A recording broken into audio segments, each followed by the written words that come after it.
Très bien. Ça filme. Ah d'accord, ah parce que vous me filmez. Bon. Bah oui, pas qu'à faire. Alors, bonjour à toutes, parce que j'ai vu quand même quelques femmes dans ce groupe, et à tous.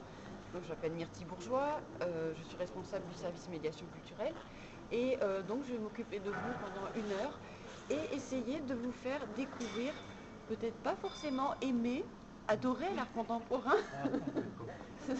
Voilà, ça va être compliqué, mais du moins vous faire découvrir et essayer de vous faire comprendre en quoi ça peut être assez passionnant, enrichissant, émouvant parfois de voir de l'art de notre époque. Et nous, on est un espace, donc on est un musée depuis les années 80, mais on est un lieu un peu à part parce que on s'approche plus du centre d'art que du musée dans son acceptation la plus traditionnelle. On n'a pas de collection permanente, donc on ne vous présente pas ce qui fait la richesse de nos réserves, en fait, voilà. Mais on fonctionne avec des expositions temporaires. Donc on vous présente des choix dans nos collections, agrémentés d'œuvres des fonds régionaux d'art contemporain, des artistes qui nous intéressent, enfin ce qu'on appelle des invités. Donc là, c'est ce que vous allez découvrir cet après-midi dans l'exposition qui vous présente une partie des collections. Et à côté de cela, on présente des expositions dans lesquelles on laisse parfois carte blanche à des commissaires d'expo qui là peuvent s'amuser, s'éclater et proposer leur version de ce qu'est l'art contemporain actuellement. Voilà. Et c'est ce que l'on va faire avec Retour vers le futur, qui a été monté par le collectif By Self. On découvre ça juste un peu plus tard. Je voulais quand même vous parler de ce cadre assez somptueux, mais vide. Pas de chance pour vous. C'est la nef de l'entrepôt. L'entrepôt, ben, c'est le. Enfin, est-ce que vous connaissez un peu l'histoire des entrepôts des mines? Non. Ah non, pas du tout. En fait, vous êtes dans une. L'entrepôt, oui. L'aîné. Du nom du Premier ministre de Louis XVIII. C'est cela? Je suis nulle en histoire. Non, je suis censée très bien savoir l'histoire de ce. C'est le Premier ministre de Louis XVIII donc, qui avait monté ici à Bordeaux, puisqu'il était bordelais d'origine, la toute première chambre de commerce en France. Et le but, la finalité de cette chambre de commerce, c'était de surveiller toutes les transactions entre la France, les colonies, et ensuite les pays dans lesquels ils exportaient, enfin dans lesquels on exportait toutes les denrées qui transitaient des colonies vers l'Europe. Et tout simplement pour surveiller un peu ce qui venait, ce qui était débarqué ici à Bordeaux, la chambre de commerce est montée et elle a cherché à établir un lieu qui permettrait de tout stocker et ensuite de répartir toutes ces denrées un peu partout en Europe. Donc c'est un espace de transit. C'est une sorte de. Enfin, c'est pas de zone franche, me semble. Non. Un centre logistique. C'est pas mal, c'est un centre logistique, j'aime. Style 18e. 19e. 18e, pardon. Il a été réalisé en 1824 par un entrepreneur, c'est pas un architecte. Oui, c'est ça. Et c'est celui qui a réalisé le pont de Pierre à Bordeaux. Donc, qui a réalisé cet espace-là, Claude Deschamps. Et il s'est basé sur une architecture religieuse. Donc, c'est pour ça qu'on parle de nef. On parle presque de bas-côtés, de collatéraux. Vous avez un narthex, qui était la première zone d'accueil des marchandises quand vous n'aviez pas la bourse maritime qui bouchait l'entrée, enfin l'entrée originelle de ce lieu. Et c'est aussi basé sur les caravansérails turcs pour réaliser cette construction. Donc une grande halle, normalement ouverte, et ensuite des magasins tout autour. Et là vous êtes dans un des magasins, comme ça, qui bordait l'espace, cet entrepôt. Et c'est un lieu qui a fonctionné jusque dans les années 60. Bon, il fonctionnait très peu à ce moment-là. Il était dans un état assez pitoyable. Et il a été question de le détruire.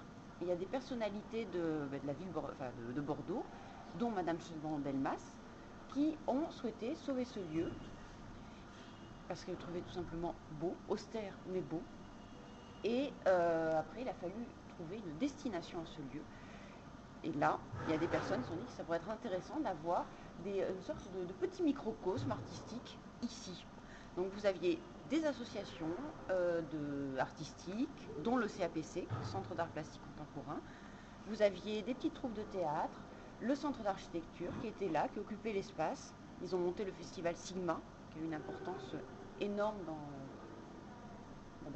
sur la scène, dans la scène artistique des années 60, 70, 80.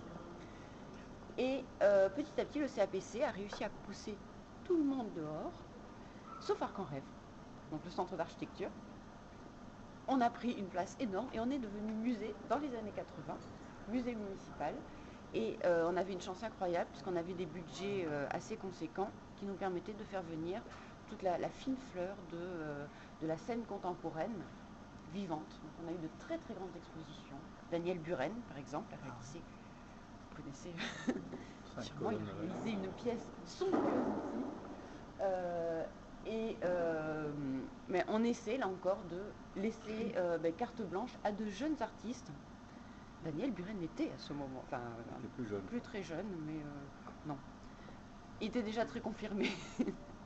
Donc là, forcément, on a des budgets un peu plus restreints, donc on accueille plutôt de jeunes artistes, des artistes en devenir, et on leur laisse la possibilité de s'exprimer et d'exploiter ce lieu. Et c'est une exposition qui est assez étonnante parce qu'elle vous parle de science-fiction, d'anticipation, de bêtises, parfois, dans ce que l'on peut rencontrer dans l'art. Donc c'est assez rafraîchissant et en même temps, on va quand même essayer de vous faire réfléchir à l'époque dans laquelle nous vivons, à certains grands sujets prêts à débat. Donc voilà, mais ce sont des artistes qui vous livrent un peu leur vision du monde. Parfois, il y a un petit côté assez catastrophiste, mais bon, on va voir un peu tout cela. C'est une exposition qui a été montée par un collectif d'artistes. Et ce collectif d'artistes bordelais, qui s'appelle Zebra 3, c'est une association, mais en fait, ils ont monté un catalogue qui s'appelle By Self, et c'est un principe qui est génial, c'est-à-dire que au lieu d'acheter de l'art par le biais des galeries, vous pouvez acheter de l'art sur catalogue. Donc eux, ils ont monté ces catalogues By Self, donc c'est de la vente par correspondance, c'est comme la Redoute ou les Trois Suisses, si ce n'est que c'est adapté au marché de l'art. Donc on vous vend des œuvres d'art, là, vous tournez les pages, vous cochez, vous avez des réductions peut-être si vous prenez plusieurs œuvres. Voilà, c'est comme la Redoute. Et By Self, donc, ils ont produit 4 catalogues et surtout, ils ont permis la promotion de certains artistes, enfin de jeunes artistes qui ont adhéré à cette idée de vente par correspondance. Et ces jeunes artistes, petit à petit, sont devenus forcément plus vieux et pour certains, plus connus. Et l'idée de cette exposition, c'était de rendre hommage à ce qu'a été By Self, mené par l'association Zebra 3, à ce projet assez novateur. Et tous ces jeunes artistes devenus moins jeunes ont voulu rendre hommage au catalogue et ils ont livré certaines de leurs pièces un peu mythiques.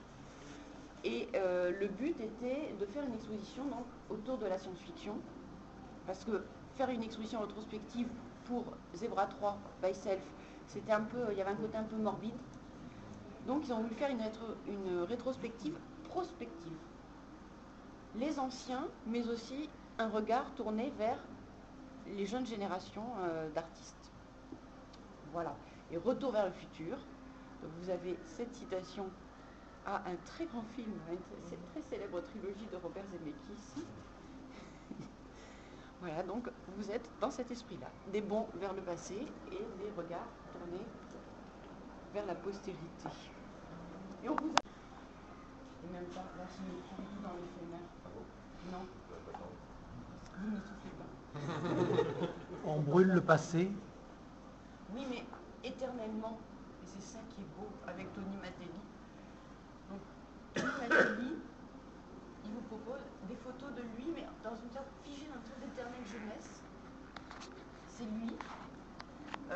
Alors, c'est selon le commissaire d'exposition, on va l'appeler, c'est Fred Laterrade. En fait, c'est le chef de By Self Zebra 3. Selon Fred Laterrade, c'est le gendre idéal.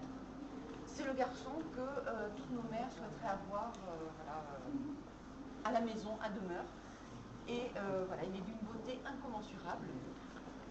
Et vous voyez que ces portraits sont en train de se consumer. Mais comme ces portraits ont été réalisés sur des plaques de céramique, forcément, ils se consument indéfiniment. Donc, c'est le mythe de la jeunesse éternelle. C'est une sorte de vanité.